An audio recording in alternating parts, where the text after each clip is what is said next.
In the year 710 CE, a group of Muslim traders embarked on a journey through the land of Sindh. Their mission was to engage in trade and share the teachings of Islam, but they had no idea that their path would intersect with the complex dynamics of power and history. As the traders journeyed through the challenging terrain of Sindh, they encountered numerous obstacles, including the harsh climate, treacherous terrain, and bandits. These obstacles only strengthened their resolve, driven by their deep faith and determination. One day, they found themselves face to face with Raja Dahar, a powerful ruler in Sindh. He demanded a hefty tax from the traders, even though they had already paid other rulers along their journey. Threatened by Raja Dahar's imposing presence and armed men, the traders reluctantly complied. Upon reaching the city of Dabal, modern-day Karachi, the traders were met with a familiar figure among their group, Aisha, the wife of one of the leaders. Aisha was known for her wisdom and resilience, and her heart ached for justice when she learned of the traders' losses at the hands of Raja Dahar. Aisha took it upon herself to seek justice for her fellow traders. She embarked on a challenging journey to the Umayyad Caliph's court in Damascus. Aisha knew that Caliph Walid I was also a tyrant ruler who held his power and strength in high regard, and he was known for his egoism. In her meeting with Caliph Walid I, Aisha shared the traders' story and their sufferings at the hands of Raja Dahar. She also revealed an additional, deeply rooted grievance.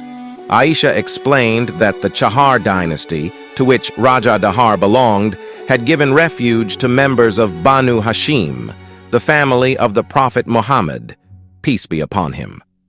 For centuries, the Umayyads, to which Caliph Walid belonged, had been rivals and enemies of the Hashim family.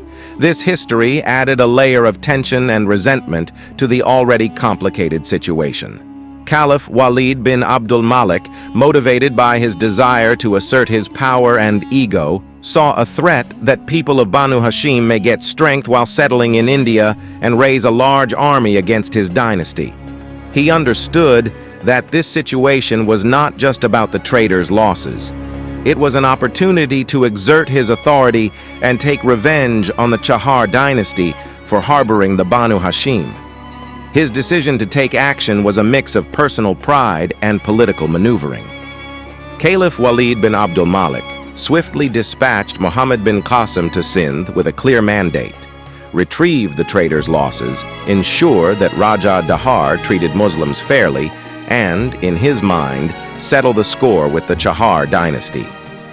Muhammad bin Qasim's expedition faced many challenges as they reached Sindh. Raja Dahar, aware of their mission, refused to return the traders' losses and captured the envoy of Muhammad bin Qasim.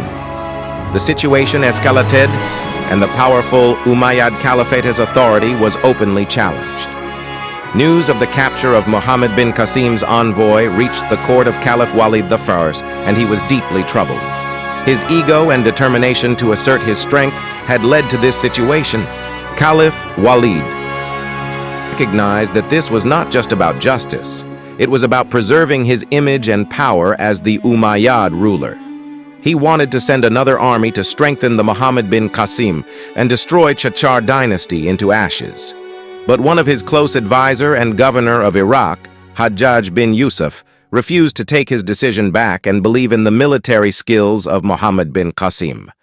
In 711 CE, Caliph Walid ordered Muhammad bin Qasim to prepare for a military campaign to rectify the situation, make a statement of power, and ensure the Banu Hashim's refuge in Sindh was no longer secure. Muhammad bin Qasim, driven by his loyalty to the Caliphate, set out to confront Raja Dahar and the Chahar dynasty, carrying with him the weight of the Umayyad Caliph's ego and historical grudges. The campaign was marked by battles, strategy, and the pursuit of power and revenge. The forces of Muhammad bin Qasim were inspired by their faith and the opportunity to assert their might, and they fought relentlessly to achieve their goals. The Arab armies of the time typically relied heavily on cavalry. The cavalry was often composed of skilled horsemen who could engage in fast-paced maneuvers, pursuit of retreating enemies, and reconnaissance. Given the wide and open terrains of the region, cavalry would have played a significant role in Muhammad bin Qasim's campaign. Siege equipment, such as catapults, ballistae, and battering rams, were used for various military purposes, including breaching city walls during sieges. The presence and organization of artillery units in Muhammad bin Qasim's army would have been based on the needs of the campaign and the available resources. Arab army was around 16,000, was divided in 8,000 cavalry, 4,000 infantry, and remaining were experts of siege. Raja Dahar had around 35,000 army, and that made him overconfident. Therefore, he never tried to negotiate and come to a reasonable agreement with rising superpower of that time, the Umayyads dynasty.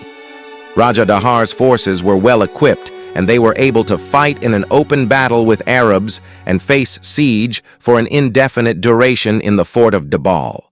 But due to overconfidence, Dahar never ordered to assure the weak side of forts were reinforced, and he was overconfident that if by any means Arabs managed to break the fortifications, he would crush the Arabs with his strength.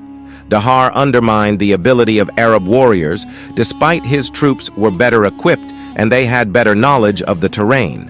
But he lacked the knowledge of strengths of his opponents, that Arab warriors were formidable in open battles. They were often engaged in conflicts against the well-established armies of the Romans and Persians. Their successes were not only due to their martial skills, but also to their adaptability, tactics, and a sense of purpose that transcended mere combat.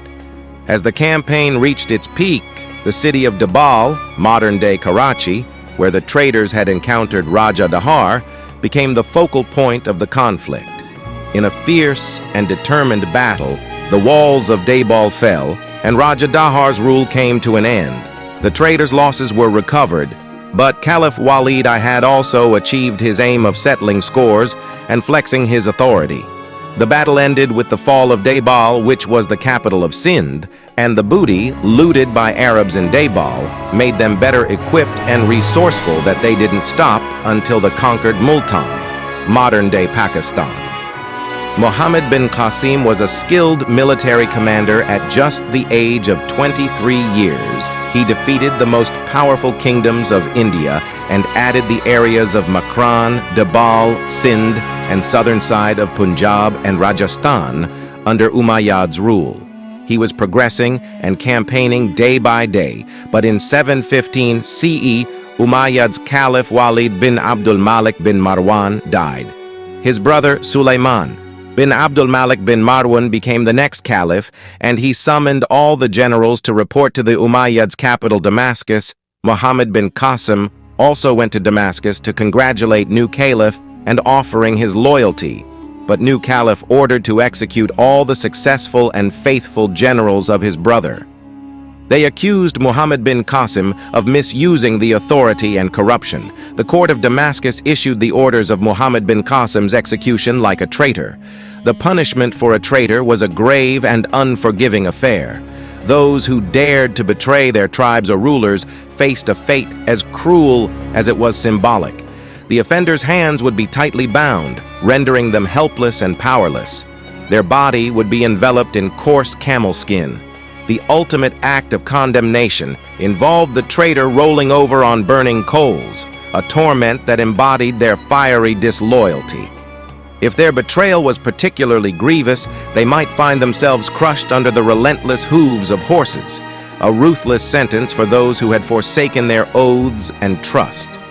Muhammad bin Qasim was executed in the same manner, and story of a great warrior and general was ended in a very anguished way, and the great campaigns of Arabs in India ceased with the death of a skilled military leader and enthusiastic Arab general.